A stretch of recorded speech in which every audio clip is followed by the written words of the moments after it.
How to build an anti-fragile mind and thrive in chaos.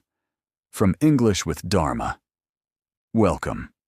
Today, I want to share something that can completely transform your life. I want to talk about the anti-fragile mindset and how you can build it within yourself. An anti-fragile system, a term coined by Nassim Taleb, gains from volatility, stress, and chaos. It goes beyond resilience, which merely endures, and robustness, which simply resists. Anti-fragility is the rare quality of systems and people that don't just survive chaos, but actually require it to grow stronger. Your muscles need stress to grow. Your immune system needs exposure to become stronger. Your mind needs challenges to become wiser.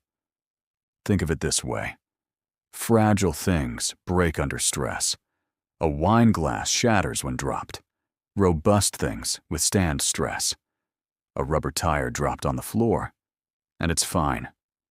But anti-fragile things need stress to survive and thrive. Your muscles break down during a workout so they can rebuild stronger. Your immune system encounters a virus so it can build antibodies.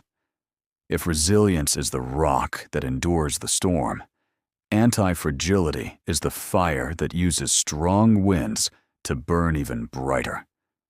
The goal is to make your mind, your career, and your life anti-fragile. How do you engineer anti-fragility into your life? 1. The barbell strategy. Avoid the dangerous middle. Structure your life to be both extremely safe and strategically risky.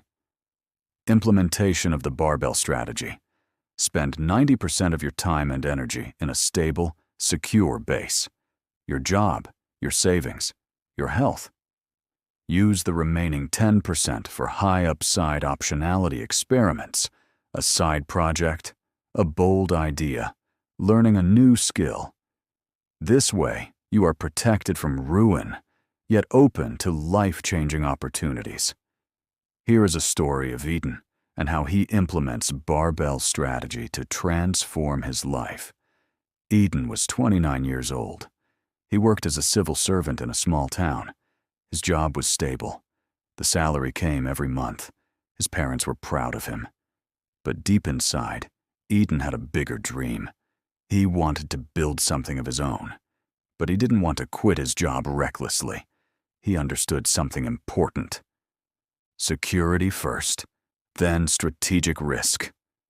Without realizing it, Eden began practicing the barbell strategy.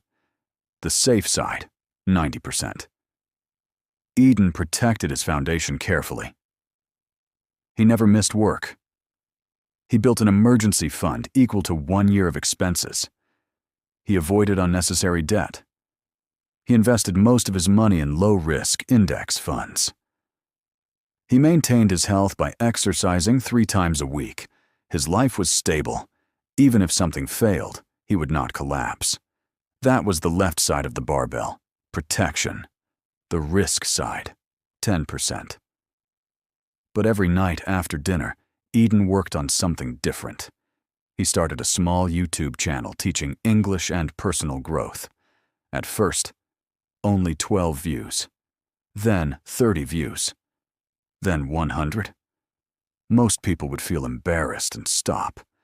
But Eden didn't. Why? Because his survival did not depend on it. He was safe. So he could experiment boldly. He tried different video styles, different titles, new speaking techniques, even invested a small amount in better equipment. If the channel failed, his life stayed intact. If it succeeded, his life would transform. That was the right side of the barbell, asymmetric upside. After 2 years, something happened. One of his videos went viral. Within 6 months, he gained 100,000 subscribers. Brands contacted him. He earned more from YouTube than from his salary. Now Eden had options. He did not quit immediately. He waited until his income was consistent. His savings were strong. His channel was stable. Then, calmly and strategically, he transitioned.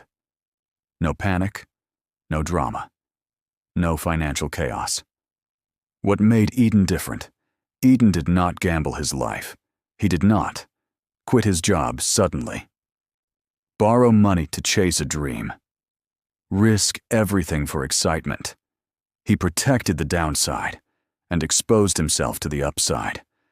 That is the essence of the barbell strategy. Most people choose one extreme. All safety leads to no growth. All risk leads to disaster.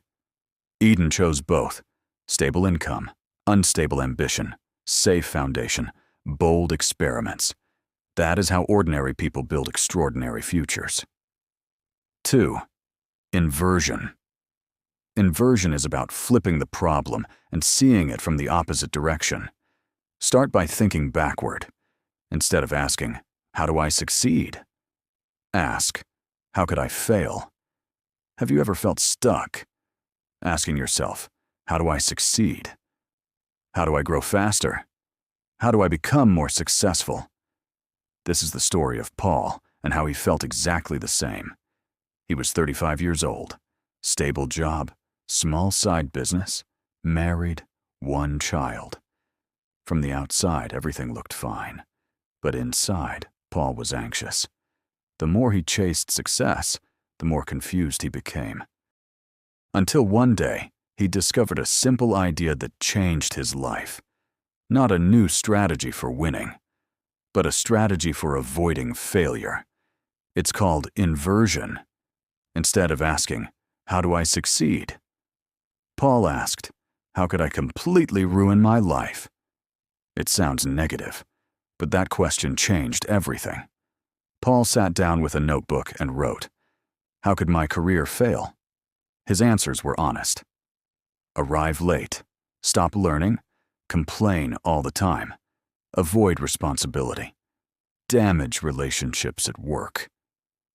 Then he looked at the list, and he felt uncomfortable because he realized he had already stopped learning, and he was complaining more than improving. So instead of chasing promotion strategies, he simply removed the failure behaviors. He started reading 20 minutes a day. He took one online course. He focused on solving problems instead of criticizing them. 1 year later, he got promoted. Not because he became extraordinary overnight, but because he stopped being careless. Then Paul asked, "How could I become financially destroyed?" His answers: spend more than I earn, take unnecessary loans, invest money I can't afford to lose, have no emergency savings. So instead of hunting for get-rich-fast ideas, he built a 6-month emergency fund. He avoided lifestyle inflation. He invested carefully. 5 years later, he wasn't a millionaire, but he was stable, calm, secure. Paul understood something powerful. Success is not only about doing brilliant things, it's often about avoiding stupid mistakes. While others were obsessed with winning strategies, Paul focused on not losing, and by eliminating the behaviors that destroy progress, he moved forward naturally. Here's the lesson for you. Stop asking only, "How do I succeed?" Start asking, "How could I fail? How could I ruin this opportunity? What habits would destroy my future?" Then remove those habits. Sometimes the fastest way forward is thinking backwards. Paul didn't change his life with a dramatic leap. He changed it by subtracting foolishness, and that made all the difference. Conduct a personal pre-mortem. What could cause your career to stall, your health to decline, your relationships to suffer?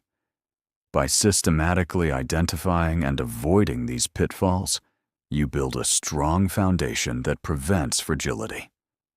3. Optionality. Optionality means having more choices available in the future. It is like having the right, but not the obligation, to take a certain path. The goal is to create a life rich with low-cost, high-upside opportunities. Here is the implementation of inversion strategy in real life by my friend, Mary. Mary's story starts like many of ours, with a cage made of gold. For 10 years, Mary was a senior graphic designer at a massive tech firm. On paper, she had won at life. The salary was high, the benefits were platinum, and the title was impressive. But every morning, her stomach would tighten into a knot during her commute. She felt trapped. She had what financial planners call the golden handcuffs. Her lifestyle, the nice apartment, the car payments, depended entirely on this one job. She had only one option: show up, cash the check, and stay quiet. One Tuesday, her manager called a surprise meeting.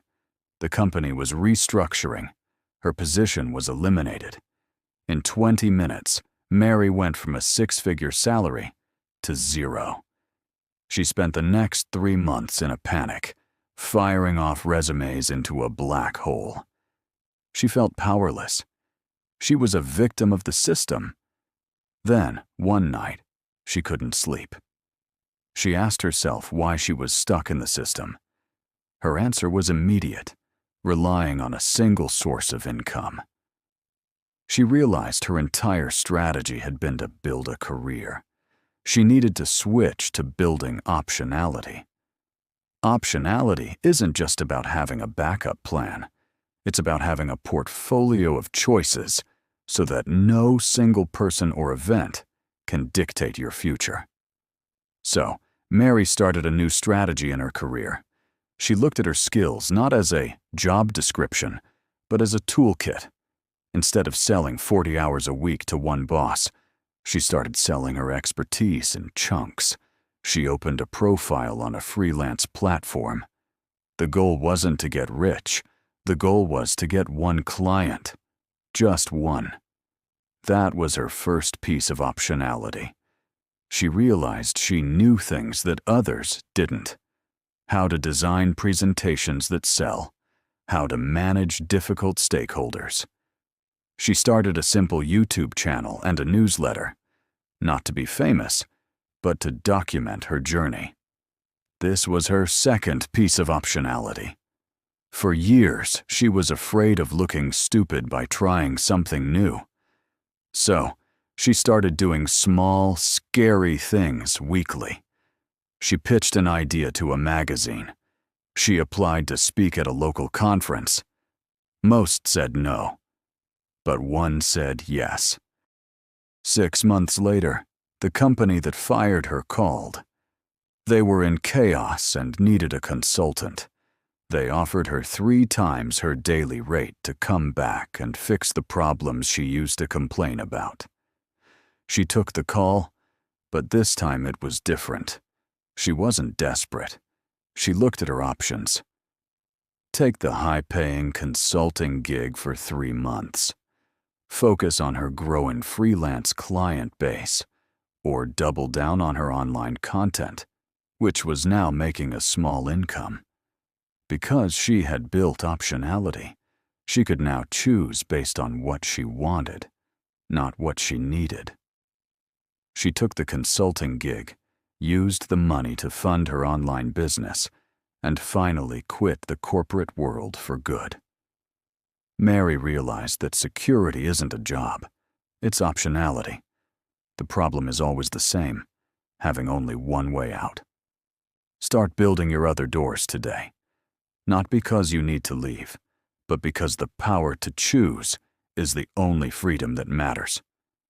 Learn foundational skills that open multiple doors and transfer across different areas of life: writing, public speaking, content creation, sales. Build multiple streams of income. Network intentionally. Continue learning. Protect your health and emotional stability. Avoid irreversible mistakes. 4. Margin of safety. Margin of safety means building buffers, financial, emotional, and time buffers, and setting pre-commitments that prevent irreversible damage. Here is a story about Jim and the implementation of margin of safety. Jim was a builder. For 30 years, he built things: decks, fences, custom cabinets. He was a contractor, a good one. He built his reputation on precision, on making sure things were level, square, and true. But there was one thing Jim never learned how to build: a cushion. He lived by a simple, dangerous code. Just enough. He made just enough money to cover the bills. He worked just enough to stay busy. He had just enough savings to last until the next paycheck. He called it keeping the wheels on. In reality, he was driving a car with no brakes and no airbags. Then came the summer of the Great Recession. Work dried up overnight. People stopped building decks. They were just trying to keep their houses. Jim watched his calendar go from full to empty in 3 weeks. He had no new jobs lined up. He had no savings to speak of. He had no margin. The first thing to go was the truck payment. Then, the health insurance. Then, the quiet dignity of being able to look his wife in the eye and say, "Don't worry, I've got this." He spent 6 months in survival mode. Anxiety was his breakfast, lunch, and dinner. He was one small problem away from total collapse, and he hated it. One afternoon, an older mentor, a retired carpenter named Sal, stopped by to check on him. Sal looked at the empty workshop, looked at Jim's tired face, and didn't offer sympathy. He offered a lesson. Sal said, "Jim, when you build a deck, you don't build it to hold exactly 10 people. You build it to hold 20. You don't cut the wood to the exact inch. You leave a little extra for the unexpected. You build a buffer because wood expands, storms come, and people throw parties. If you build right to the edge, the first crack, the first storm, and you fall. That is the margin of safety." Jim realized he had been building his life the same way he'd been building decks, right to the very edge. No buffer, no margin, no safety. He decided to apply the margin of safety to everything in his life. He built a financial margin. He took a night job, stocking shelves at a local hardware store. It was humbling. But every single paycheck from that job went into a new account. It wasn't savings for a vacation. It was his buffer. It was money that existed for one reason: to make sure he never hit the ground again. He built a time margin. He used to schedule jobs back to back, promising tight deadlines. If one thing went wrong, the whole schedule collapsed. Now, he started building in weather days. He'd tell a client, "It'll take 5 days," even if he knew it would take 4. That extra day was his time buffer. If something went wrong, he had room to breathe. If nothing went wrong, he had a day to take a rest or to work on his own shop. He built a skill margin. He realized his entire income relied on one thing: new construction. When that dried up, he had nothing. So he learned to do repairs. He learned to refinish old furniture. He learned to consult on projects. He didn't wait for a crisis to learn new skills. He built them when he was stable, as a buffer against future instability. A few years later, another downturn hit. Not as bad as the first, but bad enough. Contractors all over town were panicking, scrambling for work, slashing their prices. Jim got the same panicked calls from clients, canceling projects. But this time, it was different. He looked at his finances. His buffer account was healthy. He looked at his schedule. He had built in that time margin. He looked at his skills. He had repair work and furniture restoration to fall back on. He didn't have to scramble. He didn't have to panic. He had built his life with a margin of safety. Because he had that buffer, he could afford to wait. He could afford to say no to bad jobs. He could afford to hold his prices firm. Jim learned that strength isn't about how hard you can work when things are good. It's about how much you can absorb when things go bad. The margin of safety is simple. Don't build your life to the exact measurement. Leave a gap. Build a buffer. Give yourself room to be wrong, room for the unexpected, room to just breathe, because the storms will come. But if you've built a margin, you won't break. You'll just bend, and then you'll stand back up. Where in your life are you living too close to the edge?